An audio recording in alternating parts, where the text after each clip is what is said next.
नमस्कार. आज आपण एका अशा धारदार विश्लेषणाबद्दल बोलणार आहोत जे भारतीय इतिहासाच्या मुळावरच प्रश्नचिन्ह निर्माण करतं.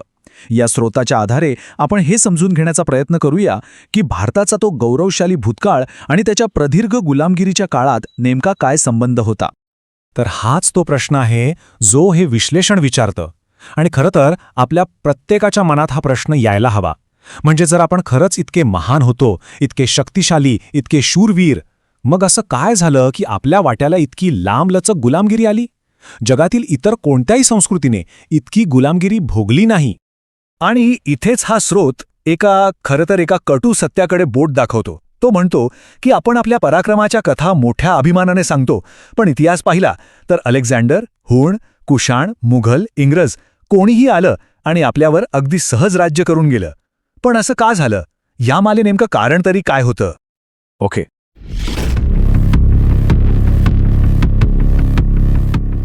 चला तर मग या युक्तिवादात जरा खोलवर शिरूया.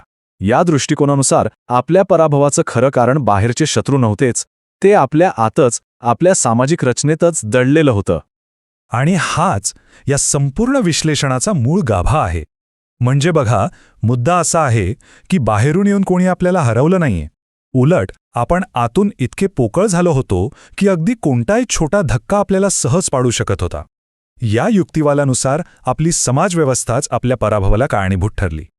आता हे जे असंतुलन होतं ना, तेच आपल्या पराभवाचं एक मुख्य कारण होतं, असं या स्रोताचं म्हणणं आहे. म्हणजे शस्त्र उचलण्याची आणि लढण्याची जबाबदारी फक्त आणि फक्त एका लहान वर्गावर टाकण्यात आली, क्षत्रियांवर. आणि जो बहुसंख्य समाज होता त्याला मात्र मुद्दाम होऊन शस्त्रांपासून लांब ठेवलं गेलं. इथे हा स्रोत एक जबरदस्त रूपक वापरतो. तो म्हणतो की आपण कधीच एक संध राष्ट्र नव्हतोच, तर आपण होतो वेगवेगळ्या जातींचं एक प्राणी संग्रहालय. विचार करा, प्रत्येकजण आपापल्या पिंजऱ्यात बंद, आणि मग जेव्हा एखाद्या पिंजऱ्यावर हल्ला व्हायचा तेव्हा दुसऱ्या पिंजऱ्यातला फक्त शांतपणे तमाशा बघत राहायचा. त्याला काहीच फरक पडायचा नाही. तर आता मुद्दा हा आहे की ही जी रचना होती तिच्यामुळे आपला पराभव कसा अगदी अटळ होता. चला, तेच आता हा स्रोत कसा स्पष्ट करतो ते पाहूया. हा आकडा बघा, 80%.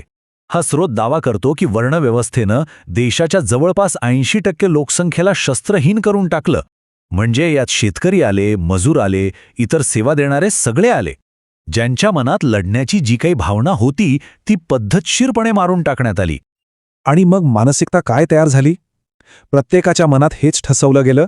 शूद्र म्हणेल, माझं काम तर सेवा करणं आहे, मी का लढू? ब्राह्मण म्हणेल, माझं काम शिकवणं आहे, मी का लढू? वैश्य म्हणेल, माझं काम व्यापार करणं आहे, मी का लढू? मग राहिला कोण? फक्त क्षत्रिय. या उदासीन मानसिकतेमुळे देशाच्या रक्षणाची संपूर्ण जबाबदारी फक्त क्षत्रियांवर आली आणि ते अक्षरशः एकटे पडले. आणि मग काय झालं? जेव्हा लढणारे ते मोजके क्षत्रिय संपले तेव्हा अख्खा देश नेतृत्वहीन झाला, अनाथ झाला. कारण बाकीच्या प्रचंड मोठ्या समाजाला लढण्याचं ना प्रशिक्षण होतं ना त्यांची मानसिक तयारी होती. आणि ह्या स्रोताच्या शब्दात सांगायचं तर एका अनाथ देशाच्या नशिबी गुलामगिरीच असते. आता आपला हा मुद्दा सिद्ध करण्यासाठी हा स्रोत काही पौराणिक कथांचा आधार घेतो. चला बघूया की तो या कथांचा अर्थ नेमका कसा लावतो. तर पहिली कथा आहे शंभुकाची. या स्रोताच्या मते तथाकथित सुवर्णयुगात म्हणजे रामराज्यात शंभुक नावाचा एक शूद्र तपश्चर्या करत होता. आता त्या काळात तपश्चर्या करण्याचा अधिकार फक्त उच्चवर्णीयांनाच होता.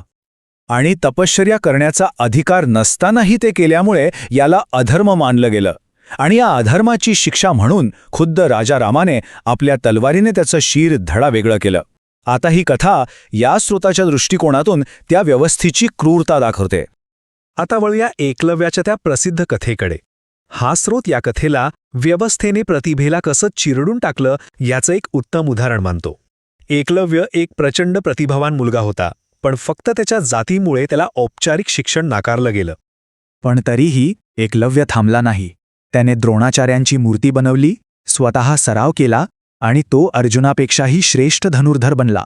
आणि तेव्हाच गुरु द्रोणाचार्यांनी त्याच्याकडे गुरुदक्षिणा मागितली. काय? तर त्याचा उजव्या हाताचा अंगठा. आणि या विश्लेषणानुसार तो कापला गेलेला फक्त एक अंगठा नव्हता, त्यासोबत त्याचं भविष्य कापलं गेलं, त्याची प्रतिभा कापली गेली आणि त्याच्यासारख्या हजारो लोकांची पुढे येण्याची शक्यताच संपून टाकली गेली. हे फक्त त्याचं वैयक्तिक नुकसान नव्हतं, तर हे एका संपूर्ण समाजाचं नुकसान होतं. तर या कथांमधून हा स्रोत एका निष्कर्षावर येतो. तो निष्कर्ष म्हणजे ही जी काही व्यवस्था होती ती दैवी वगैरे नव्हती, तर ती एका विशिष्ट वर्गाच्या फायद्यासाठी तयार केलेली एक मानवनिर्मित रचना होती. आणि या स्रोतानुसार सत्ता टिकवून ठेवण्यासाठी एक सोपी पण जबरदस्त रणनीती वापरली गेली. काय होती ती? 1. स्वतःच्या फायद्याचे धर्मग्रंथ लिहा. 2. त्यात असे नियम बनवा जे फक्त लेखकांच्याच फायद्याचे असतील. 3. बहुसंख्य लोकांना शिक्षण आणि ज्ञानापासून पूर्णपणे वंचित ठेवा, म्हणजे ते प्रश्नच विचारणार नाहीत. आणि 4. या सगळ्यावर शिक्कामोर्तब करा की ही देवाची इच्छा आहे. म्हणजे शिक्षण नाकारण्यामागे एकच मुख्य हेतू होता असं हा स्रोत मांडतो. कारण सोपं आहे. जर लोक शिकले तर ते प्रश्न विचारतील, जर ते प्रश्न विचारतील तर ते अन्याय सहन करणार नाहीत. आणि जो समाज प्रश्न विचारतो तो कधीच गुलाम राहू शकत नाही. आणि गंमत म्हणजे हा स्रोत फक्त ऐतिहासिक चुकांवरच बोट ठेवून थांबत नाही. त्याचा युक्तिवाद असा आहे की हीच मानसिकता आजही फक्त वेगळ्या रूपात वापरली जात आहे. या विश्लेषणानुसार जरा विचार करा. आजचे राजकारणी आपल्याला भूतकाळाची स्वप्न का दाखवतात? ते आपल्याला सांगतात की हजारो वर्षांपूर्वी आपल्याकडे पुष्पक विमान होतं. कशासाठी? तर जेणेकरून आपण त्यांना हे विचारू नये की साहेब, आज आमचे रस्ते का तुटलेले आहेत किंवा आज आमच्या मुलांना नोकरी का मिळत नाहीये. याच्यामागे एक स्पष्ट उद्देश असल्याचा हा स्रोत सांगतो. तो म्हणजे लोकांना भूतकाळाच्या नशेत इतकं धुंद करून टाका की त्यांना वर्तमानातली बेरोजगारी, गरिबी, दुःख हे काही दिसूच नये. 5000 वर्षांपूर्वी आपण विश्वगुरू होतो याचा आनंद साजरा करा, पण आज खिशात पैसे नाहीत हे विसरून जा. आणि म्हणूनच हा स्रोत आपल्या सगळ्यांसमोर एक थेट प्रश्न ठेवतो. आपण भूतकाळाच्या कबरीवर बसून भविष्याची गाणी गाऊ शकतो का? आपण खरंच एक नवं भविष्य घडवतोय की फक्त जुन्या पोकळ अभिमानातच अडकून पडलो आहोत?